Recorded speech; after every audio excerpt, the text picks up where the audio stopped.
Hello everyone, my name is Mark Nunez and today I'm going to be talking about how we can begin to improve healthcare literacy in this facility.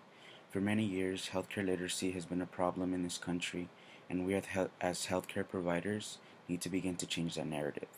For many people, it is difficult to even come into a medical facility, even if it is just for a basic checkup, whether that's because they simply don't want to, they're scared of getting bad news, or they don't feel it's necessary, um, so forth and so on. According to United Healthcare, um, a little bit more than half of the population does not understand their health or their health issues. But we in the medical field have the power to change that, and we need to start taking those steps to better healthcare literacy in this country and flip those numbers around.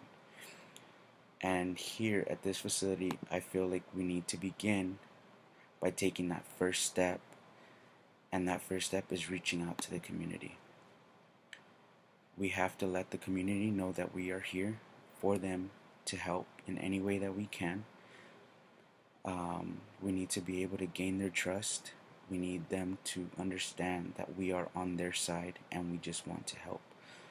So I want to form a community outreach team, um, a team that's going to go out in the community and start to get information about the community on its needs or anything like that.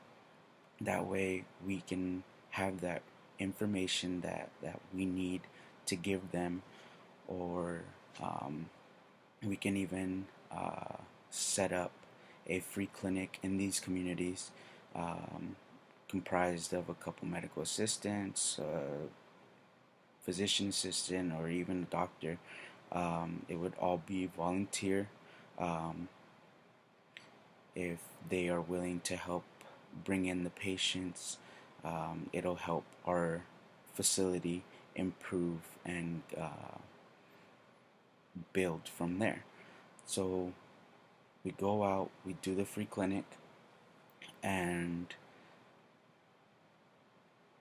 once we have evaluated the patients, or and we see that some may need to come back to the facility for further treatment, whether that be labs or imaging, then we tell them that we just want to better evaluate them. We'll have them come to the facility. We'll get some blood work. We'll get some images, and then we'll have the diagnosis. Once we have that diagnosis, whether it's going to be good news or bad news, um, this is going to be the most important part of this entire operation. We have to make sure that we give them the right information that they need. If it's a bad diagnosis, or say it wasn't the outcome that the patient or the doctor wanted, we have to make sure that we bring the patient back down and help them understand the information that they're receiving. When people get bad news, they start to shut down and break down, and this is why I didn't want to come. They start to have that mindset. So we, as a staff, need to be able to communicate with the patient. We need to break down any barriers that they may have, whether that be a language barrier. If that's the case, then we need to download an app on our phones and we need to communicate with the patient that way. If it's he, a hearing deficit that the patient may have, then we need to make sure that we're writing this information down and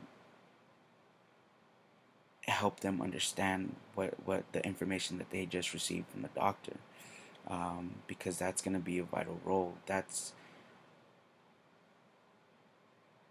the point, that's the issue that we're trying to resolve here. We don't want the patient regressing. We already have them in the facility. We don't want them going back to having all these walls and barriers up. We need to break those down. We need to make sure that they're understanding the information that they're receiving, so that they can have that power to, or that positivity to move forward. Um, we need to make sure that the information is accurate that we're giving them. that we can send them home with. I found that um, um,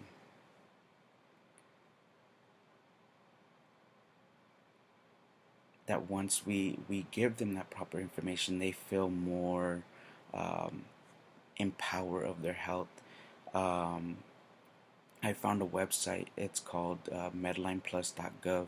They have easy reads on almost all diagnoses out there. Um, it helps the patient understand what's going on with them and how it can be treated. If we're giving that information to the patient and they're seeing it somewhere else, they're gonna feel more in power of their health. They're gonna feel like they can trust us because we're giving them that right information that they need to get better, and that's the ultimate goal. So once they have that information, they can do their own research. They can talk to their family and friends and whoever they need to, and we can go through proper treatment. Once the patient is fully recovered, at that point that we've done everything that we've needed to do, and we don't have to continue to see the patient over and over and over again for the same condition. It'll have been resolved, and that's the thing with a lot of people, I feel, is they stop going because they don't get better or because nothing's changing. So we need to start to take those steps and ensuring that we aren't treating the patient for the same thing over and over again, so that they don't fall back into the life that they had before they were here in this facility. We have to let them know that they're not alone. We have to let them know that we are here to help. And I feel once they have fully recovered, they will feel that way. And that is the ultimate goal. Um, so I hope this has helped out a little bit to better understand the steps that we need to take as a facility to better help the community. Thank you.